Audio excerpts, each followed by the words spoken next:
Many people ask me to tell my story, um, so I will.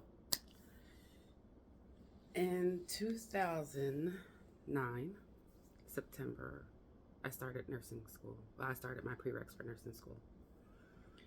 Um, Going great, sailing along just fine. 1 month in, October 23rd, one day after my birthday, um, I had dinner with my father and my uncle. Actually, we had crabs. We had a crab dinner for my birthday, which was the day before, and we ate a lot of crabs. We actually had a competition to see who could eat the most crabs. Got back home, was watching TV, holding the remote control to the television in my hand. Looked down once and I realized it was on the bed, but I hadn't sat it there. Um, Put it back in my hand, went to go try to change channels. Remote fell back out of my hand again. So, like I said, I had just started school and I knew I had homework to do.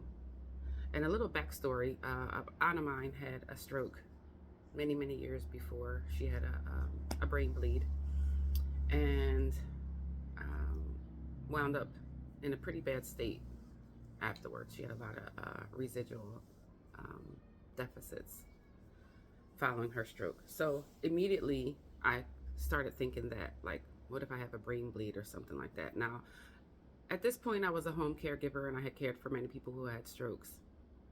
So I was familiar with stroke symptoms.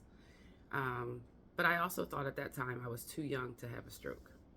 I think I was 36, I want to say, at the time.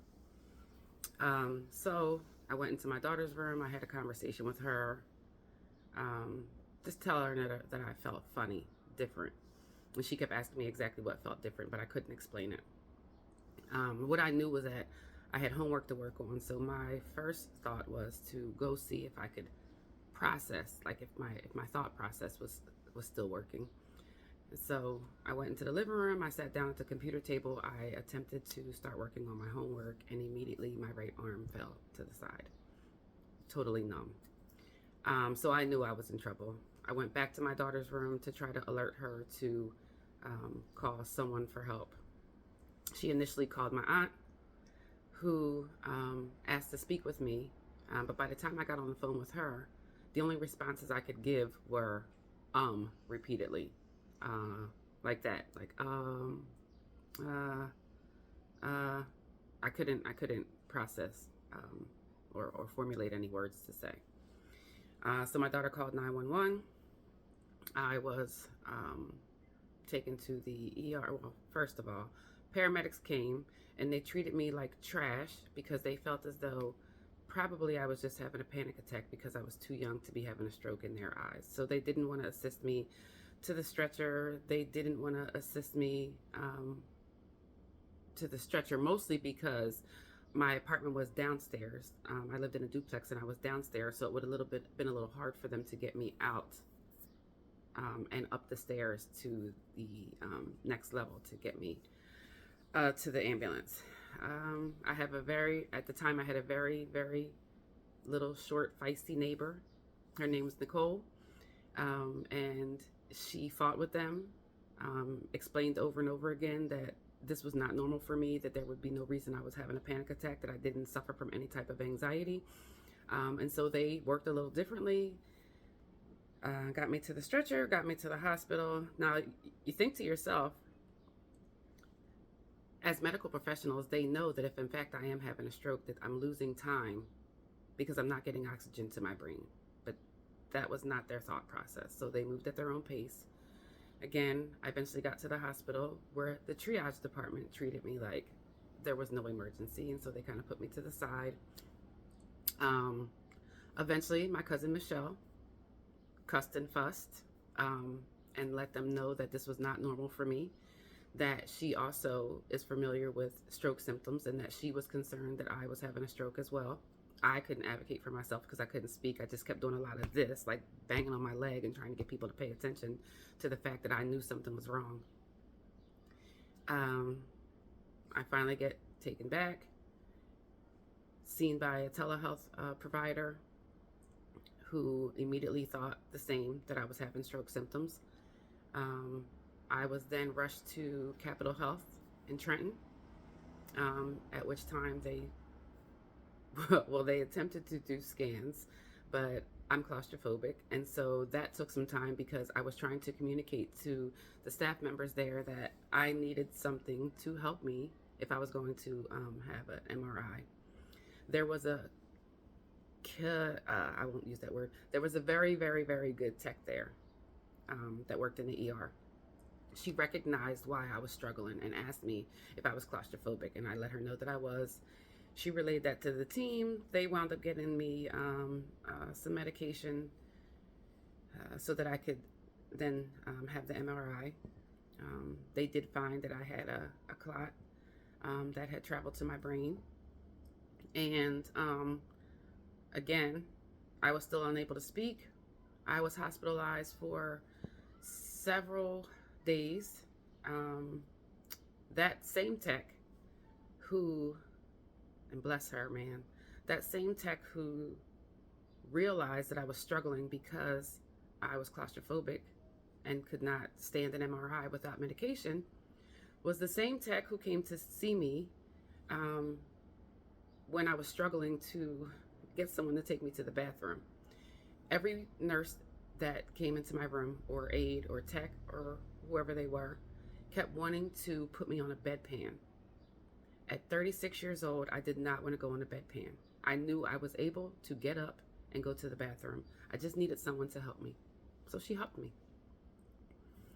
And then when I saw her the next day, she was getting ready to have off for her weekend. And she said to me, "Your daughter told me that you're a nursing student, that you just started your classes for nursing." She said to me, "Do not quit. Do not give up. I want you, when you're able to, even if you're only able to go sit in the back of the classroom, just go sit in the back of the classroom and listen and take in whatever you can. And when you're able to, start taking notes again. But don't quit and don't give up. You got this. You can do it." But in my head, I could not. What I knew of people that had strokes was that once they had a stroke, things were over for them.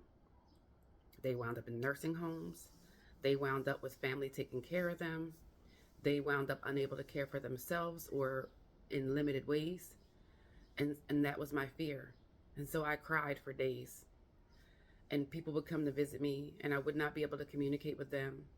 And I would laugh while they were there because some of the things that I would try to get out would come out funny. I remember a time when speech therapy came to see me, and they asked me to name, I think, zoo animals. And I started naming like home pets, like cats, or I don't know. It was frustrating for me, but I laughed through it because I didn't know what else to do. I was tired of crying, and I just felt helpless and hopeless. I was eventually discharged and came home with a large fear of what if this happens to me again? What if this happens to me and I'm home by myself, because I was lucky that day that my daughter was there? What if this happens to me again and I'm totally taken out? The what ifs were crazy. I was thinking about getting a life alert button. I spoke to my aunt about it because I was concerned about being home by myself. There were so many things that were affecting me, but the biggest thing to me was the fact that I had just started my prereqs for nursing school, and I was afraid that I was not going to be able to finish. I was afraid that I was done at that point. So I listened to that tech. I wish I could remember her name. If you find me on this video, please let me know that that was you. But I listened to her, and I did that. I went back in the classroom, and I sat, and I took in what I could, and I started taking notes when I could. And next thing you know, I was back in it. And I was going to keep going. I'll share my second part in a second.